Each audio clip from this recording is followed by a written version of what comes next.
अगर वो अलग पार्टी बनाते हैं तो गठबंधन करेंगे निश्चित रूप से, और वो कांग्रेस में रहते हैं तो कांग्रेस से गठबंधन नहीं होगा आरएलपी का। देखिए, मैं उनकी बात सुनूंगा, आवश्यकता पड़े मैं व्यक्तिगत रूप में जाके उनकी जो डिमांड है सुनकर हम प्रयास करेंगे कि हर व्यक्ति की जो वाजिब मांग है वो पूरी होनी चाहिए, हर व्यक्ति की। तीसरे मोर्चे के प्रबल दावेदार और गहलोत वसुंधरा के धुर विरोधी हनुमान बेनीवाल जी आज हमारे साथ हैं। सर, विधानसभा चुनाव के मुहाने पे राजस्थान आ चुका है, कैसे तैयारियां चल रही हैं? देखिए, हम तो तैयारी पहले दिन से ही कर ही रहे हैं, और तैयारी नहीं हम तो जब पार्टी बना के और मैदान के अंदर आए, और 2000 जब 18 का चुनाव था, और 18 के चुनाव के बाद 19 का जब लोकसभा का चुनाव था, तो पीयू सिंह सर 2019 में जब लोकसभा का चुनाव था तो हमने लोगों को पूछा क्या किया जाए। तो राजस्थान के नौजवानों की इच्छा थी कि हमें बीजेपी के साथ गठबंधन करना चाहिए, और गठबंधन के साथ हम आगे बढ़ें, कांग्रेस मुक्त भारत की बात चल रही थी, और नौजवानों की इच्छा के अनुरूप मैंने गठबंधन किया। और जैसे ही किसान बिल आए दिल्ली में, तो मैंने सत्ता को ठोकर मारी, और देश में 70 दिन अगर सड़क पे कोई सांसद बैठा किसानों के लिए, नागौर का सांसद, जिसने NH 8 जाम किया और किसान के लिए पूरी लड़ाई लड़ी। फिर जब अग्निपथ आया, सेना को ठेके पे दिया, तभी देश में लड़ने वाला कोई अगर MP आया अग्निपथ के खिलाफ तो नागौर का सांसद था, जिसने देश के जवान की लड़ाई लड़ी, राजस्थान के जवान की लड़ाई लड़ी। ERCP का चाहे मामला हो, चाहे राजस्थान के जितने भी लंबित मुद्दे हो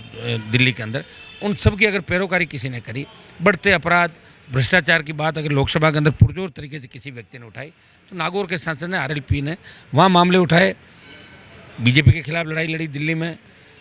प्रदेश के भ्रष्टाचार की पोल दिल्ली में खोली, और प्रदेश सरकार के खिलाफ हर मोर्चे पे हमारे तीनों विधायक विधानसभा के अंदर और सड़क पे, चाहे गैंगवार की घटनाएं हो, चाहे पेपर लीक की हो, चाहे RPSC भ्रष्टाचार की हो, चाहे माध्यमिक शिक्षा बोर्ड की हो, माफिया, चाहे बजरी माफिया हो, पर्यटन माफिया हो, भू माफिया हो, हर के खिलाफ अगर लड़ता हुआ कहीं दिखा तो राष्ट्रीय लोकतांत्रिक पार्टी का कार्यकर्ता, नेता,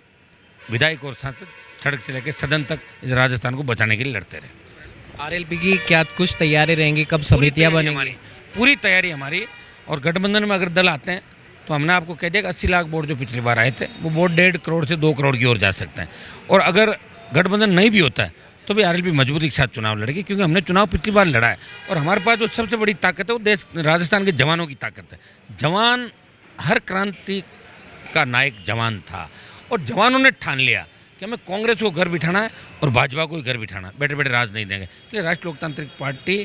की अपार संभावनाएं, प्रबल संभावनाएं राजस्थान के अंदर है कि RLP इस बार राजस्थान में बहुत मजबूती के साथ उभरेगी। कर्नाटक में बजरंगबली ने बीजेपी को हार का स्वाद चखाया, यहाँ पर आप मौजूद हैं, हनुमान मौजूद है, क्या रूपरेखा रहेगी? मेरा कोई बीजेपी को हराना मकसद नहीं है, मेरा मकसद कांग्रेस बीजेपी दोनों को हरा के राजस्थान में एक नई ताकत, जवान को रोजगार मिले, भयमुक्त भ्रष्टाचार मुक्त राजस्थान, हमारी बहन बेटियां सुरक्षित रहे राजस्थान के अंदर, और एक जो मान सम्मान राजस्थान का था, चाहे यहाँ की यूनिवर्सिटी का था, चाहे यहाँ की RPSC का था, चाहे माध्यमिक शिक्षा बोर्ड का था, जहाँ एक राजस्थान के अंदर ये कहते थे कि भाई भ्रष्टाचार नहीं, अपराध नहीं,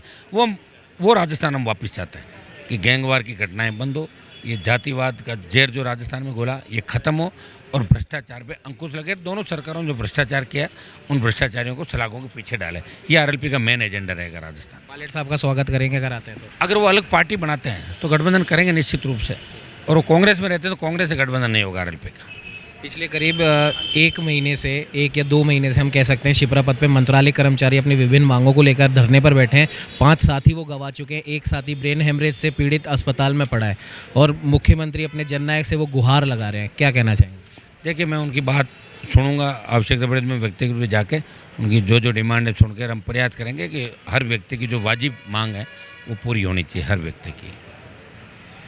बेबाकी से अपनी बात रखने वाले हनुमान बेनीवाल आज हमारे साथ हैं। उन्होंने साफ तौर पर कह दिया विधानसभा चुनावों में RLP की पूरी तैयारी हो चुकी है, और अगर सचिन पायलट के मुद्दे पर उन्होंने कहा कि अगर सचिन पायलट अलग दल बनाते हैं तो RLP उनके साथ गठबंधन करेगी, और नहीं भी बनाते हैं तो भी RLP मजबूती के साथ इस बार विधानसभा चुनावों में ताल ठोकेगी और बीजेपी और कांग्रेस से राजस्थान को मुक्त कराएगी। सहयोगी कैमरामैन अजय के साथ उमंग माथुर, नवतेज टीवी, जयपुर। देश और दुनिया की हर बड़ी खबर के लिए सब्सक्राइब करें नवतेज टीवी, और पल पल के अपडेट्स के लिए बेल आइकन को दबाना ना भूलें, क्योंकि आपकी खबरों का भरोसेमंद साथी है नवतेज टीवी।